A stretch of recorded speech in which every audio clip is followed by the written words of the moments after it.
Ah, ce Yoléo, vous l'avez suivi au travers d'une série vidéo où lorsque je le montais, c'était l'ancienne version du Yoléo. Depuis, une nouvelle version en 2023 est sortie qui, a priori, améliore totalement les caractéristiques du vélo et notamment ses points faibles.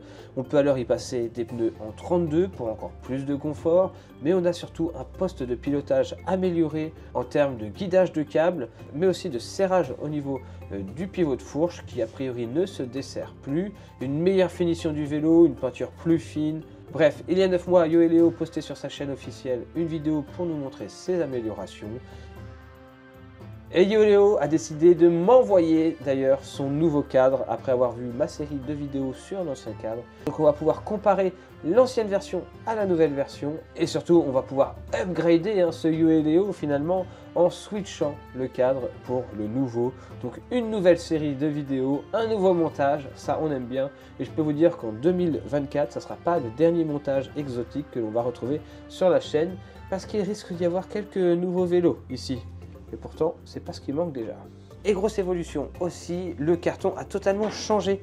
Si lorsque j'avais reçu l'ancien Yoeleo R12, on était sur un carton assez basique, ils se sont mis un peu au premium européen et vous allez voir qu'on a maintenant un carton beaucoup mieux protégé, beaucoup mieux rangé, bref, trêve de blabla, on déballe tout ça et on découvre ça.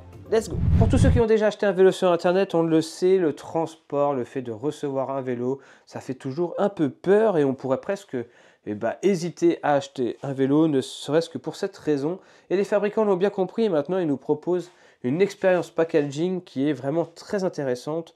Que ce soit les géants du marché en ligne comme Canyon ou encore Origin qui nous font des packaging vraiment très très bons, même les marques chinoises s'y mettent et vous allez voir qu'il y a vraiment un gros gap entre ce qu'il y avait avant et ce qu'il y a maintenant en termes de packaging. Tout est hyper bien optimisé, vous allez voir. Voilà tel que sera emballé votre vélo Yoeleo. Si jamais l'envie vous dit d'en commander un, ça n'a plus rien à voir. Vous allez voir qu'on a un packaging hyper bien emballé. C'est vraiment très bien réfléchi pour finalement protéger le cadre et surtout protéger tous les périphériques. Il n'y a aucune chance que des tubes se croisent, que des tubes se tapent, que ça fasse des marques et bref que ce soit abîmé durant le transport.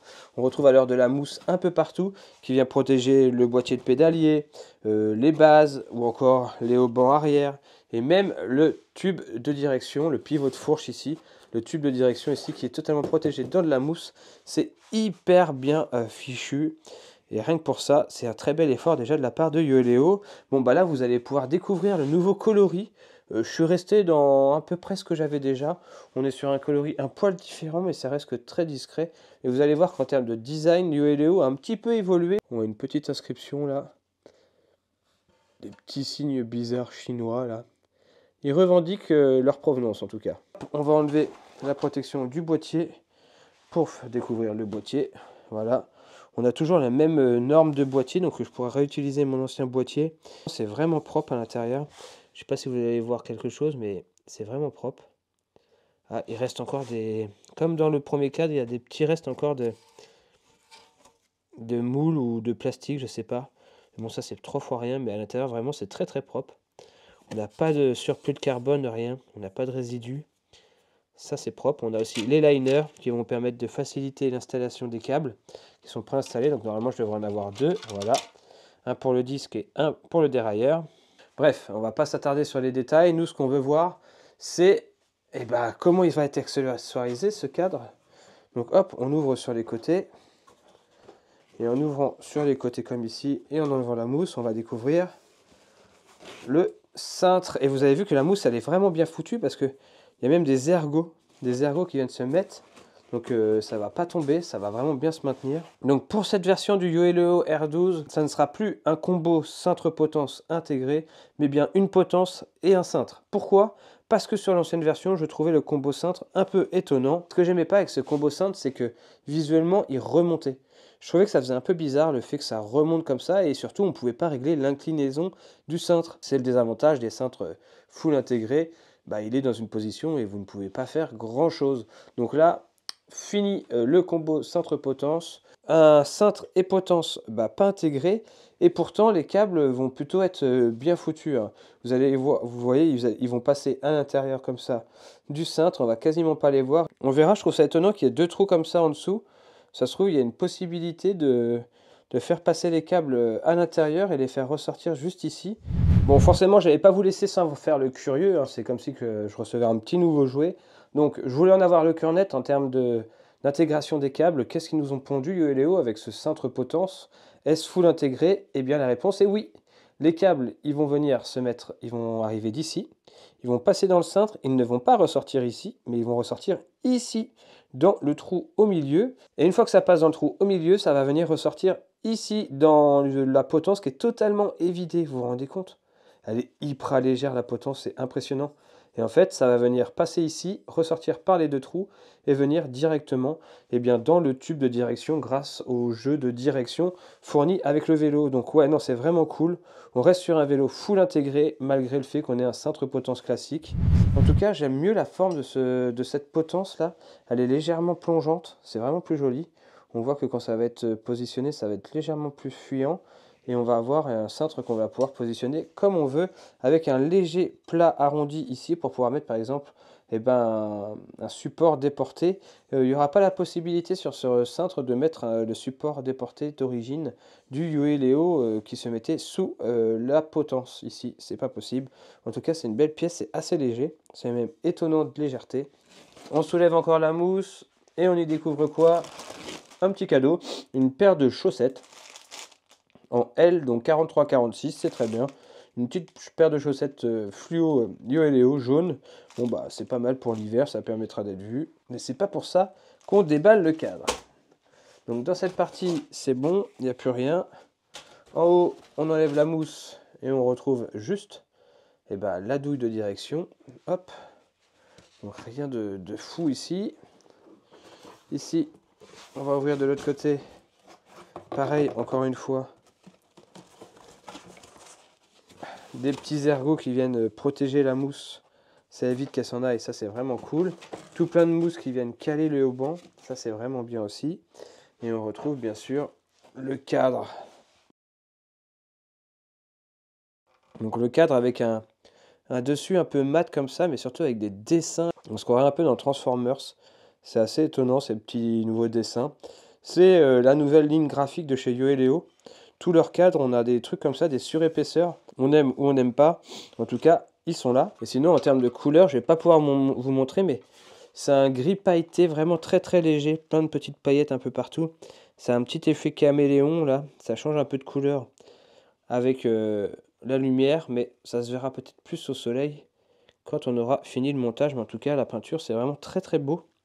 Même le Yo et Léo profite de ces petites surépaisseurs un peu tribales chinoises là. C'est nouveau, avant c'était pas du tout comme ça. C'était une finition un peu alu brossé. Et vraiment le cadre est vraiment très joli par contre, hein. La peinture elle est vraiment nickel. Et la petite finition mat sur le dessus là, j'aime beaucoup. Le fait que ça soit mat partout ici. En enlevant le plastique qu'il y avait ici, je trouve que le cadre est bien mieux fini. Au niveau du tube de sel, il est vraiment net, précis. La peinture, elle est vraiment nickel. Et bien sûr, la nouveauté avec ce cadre, on l'avait déjà dit, mais le Yo et Léo, il est bien UCI certifié maintenant. Donc, il peut être roulable sur n'importe quelle course UCI. Et il profite de son petit sticker maintenant, vu que c'est officiel et que ça a été acté.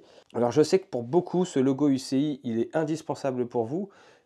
Ok, si vous êtes compétiteur, je comprends que ça soit indispensable pour vous, mais si vous n'êtes pas de compétition, il ne faut pas forcément s'attarder à ce logo UCI, c'est pas lui qui sera gage de qualité. D'ailleurs, on fera une vidéo très prochainement pour vous montrer la différence entre les normes ISO et le logo et certification UCI. Ils n'ont aucun lien de similitude et ils ne vont pas du tout fonctionner de la même façon et ne vont pas vous garantir les mêmes choses. Il y en a un qui est vraiment axé compétition, alors que l'autre est plus axé sécurité. Et le plus important, c'est que votre cadre il soit la norme ISO européenne qu'il faut. Là, vous êtes assuré que vous aurez un vélo solide. Je ne sais pas si vous allez voir un peu plus les effets de lumière là. On retrouve sinon le même décroché, exactement pareil ici. Bref, c'est exactement le même cadre. Il n'a pas changé. Il y a juste un peu tout qui est amélioré. Et surtout les finitions, et là, cette petite finition mat sur le haut, là, ça vient casser un peu la ligne, c'est vraiment sympa. J'aime beaucoup. Très bonne idée. Mat sur le dessus, brillant sur le dessous, avec cette petite effet caméléon, là, dans ce gris pailleté. C'est joli. Bon, qu'est-ce qui va nous manquer dans ce carton? Ah bah oui, la fourche. Forcément, la fourche. La fourche, elle est là. Et la tige de sel. Bah oui, bon bah pour ça, il va falloir enlever ce gros carton-là. Et voilà, on a donc la tige de sel. Tige de sel qui va avoir une petite spécificité et nouveauté. Il va avoir un offset réglable, donc ça c'est vraiment cool, ça permet d'adapter votre vélo comme il faut. Vous aurez l'offset de la tige de selle, plus le réglage de la selle que vous mettrez dessus, donc ça va permettre vraiment d'avancer ou de reculer la selle beaucoup plus qu'un vélo classique. Et aussi la nouveauté, c'est que cette selle, elle est peinte de la même couleur que le haut du cintre, elle est peinte un peu mat là. Et ça c'est pareil, c'est vraiment plus joli que la tige de selle de l'ancienne version qui était d'un noir brillant plutôt classique. Vous allez me dire ça allait avec le vélo, mais je sais pas, je trouve que cette tige de sel elle semble plus quali, avec le petit revêtement devant là qui va venir gripper un peu et éviter que ça glisse. On retrouve des mesures pour pouvoir régler sa tige de sel. À voir s'ils l'ont faite plus court, parce que je vous rappelle que moi j'avais dû la couper, parce qu'on ne pouvait pas la faire rentrer totalement. Je pense qu'ils ont dû régler ça avec cette nouvelle version. Donc hop, on vient positionner la tige de sel et maintenant on va aller prendre la fourche. Et elle est légère, hein. Oh, pareil, petite finition. Ah, faut aimer, hein. Je sais pas trop ce que j'en pense. Ok, le fait que ça soit mat et brillant, j'aime beaucoup. Mais par contre, les petits signes chinois, là, à vous de me dire dans les commentaires ce que vous en pensez. C'est net, c'est précis, encore une fois. Il n'y a rien à redire, ça va venir s'insérer juste là. Et hop, ça va venir se positionner ici. Alors, elle méritait presque d'être toute full mat, ça aurait été sympa.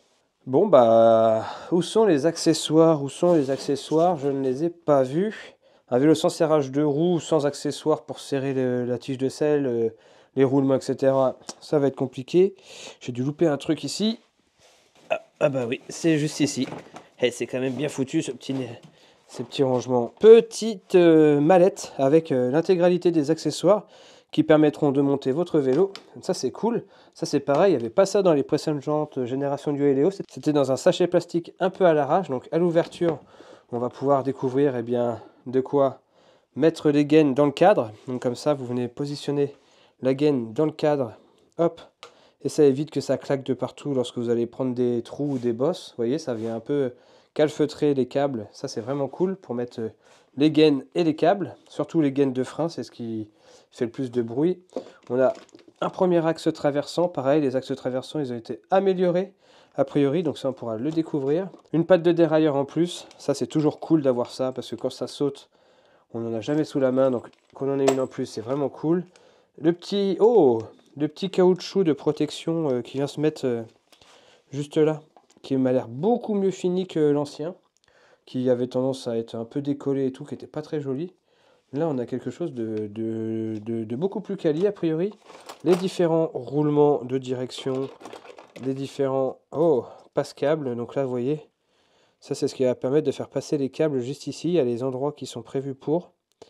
Donc ça va se mettre au-dessus du tube de direction.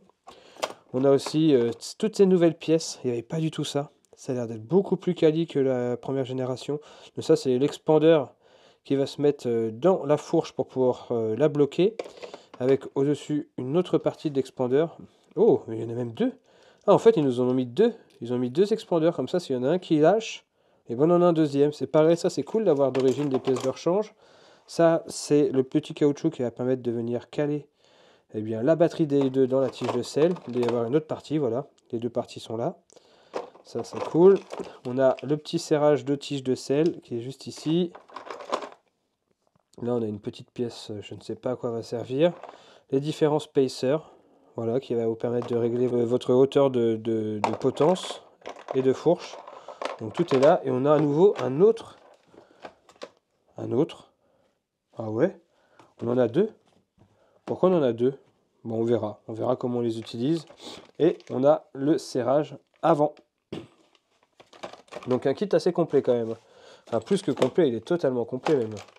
C'est pas assez complet, vous avez tout ce qu'il vous faut pour pouvoir monter votre Yoeleo, même des petits caoutchoucs pour venir bloquer les différents câbles de DI2, etc.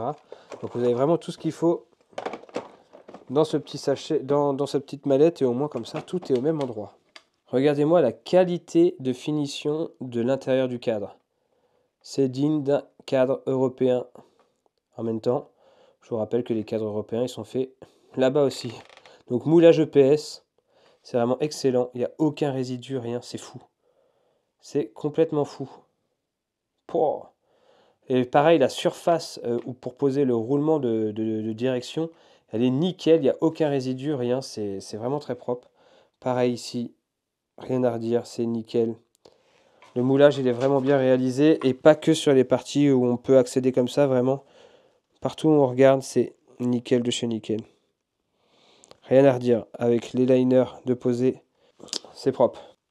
Ce cadre profite d'une excellente finition, vraiment. Et il est plutôt léger, enfin en même temps, il est totalement à vide, donc c'est normal. Allez, on en a déjà fini avec cette petite vidéo déballage du nouveau Yoeleo dans sa version 2023. On est déjà en 2024. Le vélo serait déjà has-been, mais non, ça sera un très très bon vélo pour le sortir dans les mauvais jours, quand j'ai pas envie de sortir ma belle machine. Le Yoeleo va me servir et surtout, il va me permettre de remplacer mon ancien cadre qui a un peu vécu. Hein. C'est ça aussi, quand on prête un vélo, on ne sait pas trop dans quel état on le récupère. Et regardez-moi ces belles marques de vernis parties, la tige de sel griffée, les manettes bien abîmées. Ça, malheureusement, je ne pourrai pas le récupérer. Ah, prêter c'est bien, mais j'aime aussi retrouver tout dans un bon état. Donc ça me permettra de remplacer tout ça et de recréer des nouvelles aventures avec ce cadre Yoeleo. Voilà. Bref, on se retrouve très bientôt pour ces prochaines vidéos. Si vous ne voulez pas louper ces séries de vidéos, je vous invite à vous abonner si ce n'est pas déjà fait. Abonnez-vous, abonnez-vous et mettez un petit pouce bleu. Allez, on se retrouve très bientôt. Ciao, bye.